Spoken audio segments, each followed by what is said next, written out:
There was a case that stayed with me for years, not because it was violent, not because it was tragic, but because it revealed something unsettling about every one of us.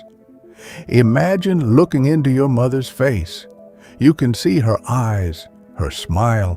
Every feature is exactly where it should be. Nothing is different. Nothing is missing. And yet, with absolute certainty, you know, that is not your mother. She sounds like her. She remembers things only your mother could know. She laughs the same way. She even calls you by your childhood nickname. But something is gone. A feeling you have never consciously noticed has disappeared. So your brain reaches the only conclusion that seems possible. This woman has been replaced. It sounds like the beginning of a psychological thriller. It isn't. Neurologists gave this condition a name. We'll come back to that. First, you need to understand what your brain is doing every time you recognize someone you love. Most people think recognition is simple. You see a face.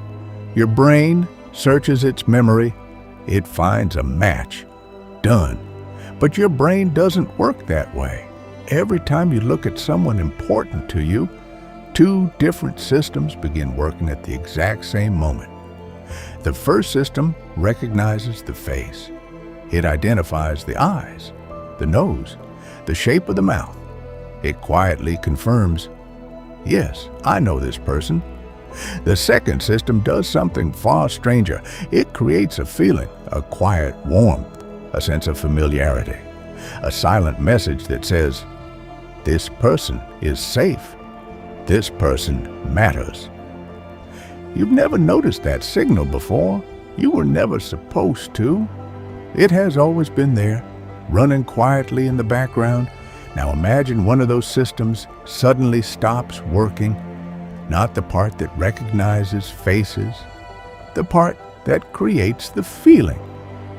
You can still identify your mother's face perfectly. You simply don't feel that she is your mother anymore. This is where things become extraordinary. Researchers actually measured this. They showed people photographs of their closest family members while monitoring tiny changes in their nervous system. Normally, when you see someone you deeply love, your body reacts automatically. Your skin changes ever so slightly. Your heart becomes just a little more alert. You don't choose it. It simply happens. But in patients with this condition, nothing happened. Their bodies responded to photographs of their own family exactly the same way they responded to complete strangers. Their brain could recognize the face. It just couldn't feel the person.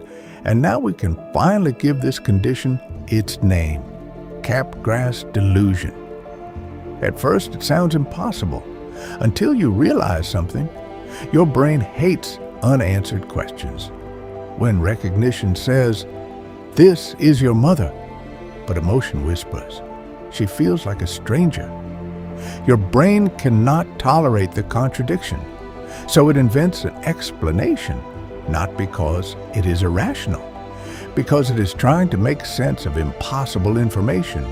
If she looks identical, sounds identical, remembers everything, yet feels completely unfamiliar, then perhaps she isn't your mother at all. Perhaps she has been replaced. The conclusion sounds absurd, but given the information the brain receives, it is surprisingly logical. Now let me tell you something even stranger. There is another condition that seems to exist on the opposite side of the same system. It is called face blindness. People with face blindness cannot consciously recognize familiar faces.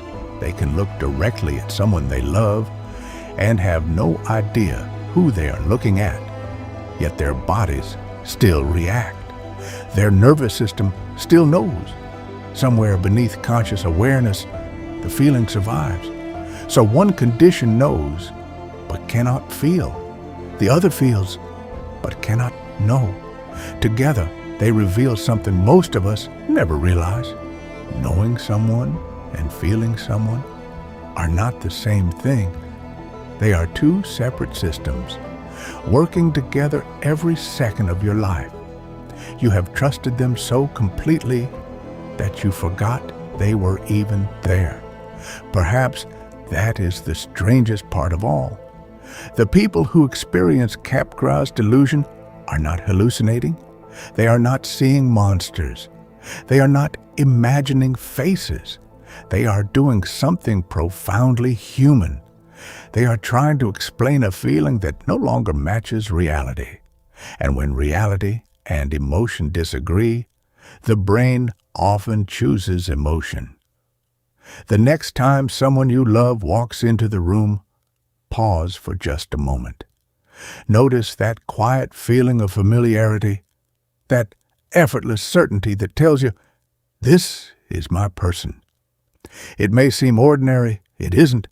It is one of the most remarkable things your brain does. Silently, faithfully, every single day. And perhaps the most unsettling thought of all is that you never notice it.